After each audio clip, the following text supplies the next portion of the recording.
30 ఏళ్ల బట్టి స్నేహితుడు, మన పక్కింట్లో ఉంటారు. వాళ్ళ ఇంట్లో శవం బయటికి ఎడుతుంటే మనం వెళ్ళలేకపోతున్నాం. ఎందుకో తెలుసా? అమ్మాయి పెళ్లి తెలపెట్టుకున్నాం కదా, నెలాళ్లలో అలా వెళ్ళకూడదు. ఇంట్లోంచి సలహా, నమశివాయ నమశివాయ. ఇంతకంటే ద్రోహం ఇంకోటి లేదండి, ఇంతకంటే ద్రోహం ఇంకోటి లేదు. మర్నాడు పెళ్లి పెట్టుకుని కూడా మృత్యు వచ్చిన చోట వెళ్ళి ఓదార్చండి అమ్మా.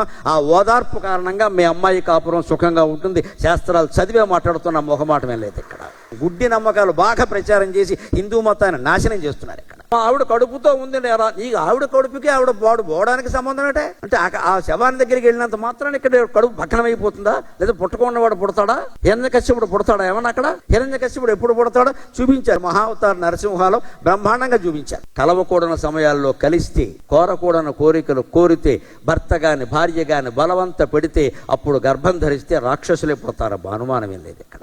అందులో మొట్టమొదటి ఇదేమిటంటే కశ్యప మహర్షిని దితి భార్య ప్రేరేపిస్తుంది. సంధ్యా సమయం ఆయన చెబుతాడు, పాపం ఇది సంధ్యా సమయం, ఇది దంపతులు కలిసే సమయం కాదు, దేవుడి దగ్గర దీపం పెట్టుకుని దండం పెట్టుకునే సమయం ఇది. ఎందుకు నా ప్రాణం తింటామంటే నాకు ఇప్పుడే కోరిక పుట్టిందని పిచ్చెక్కినట్టు మాట్లాడుతాడు. అప్పటికే అంటాడు రాక్షసులు పుడతాడు. పుడితే పుట్టనే, వాడే పుట్టాడు హిరణ్యకశ్యపుడు. దానివల్ల చెడు పిల్లలు పుడతారు, దానివల్ల రాక్షసులు పుడతారు. కానీ శవాలు మొయ్యడం వల్ల, అంత్యక్రియలకు వెళ్ళి పలకరించడం వల్ల మానవత్వం పుడుతుందమ్మా. మానవత్వ సంపన్నులైన పిల్లలు పుడతారు. అటువంటి ప్రయత్నం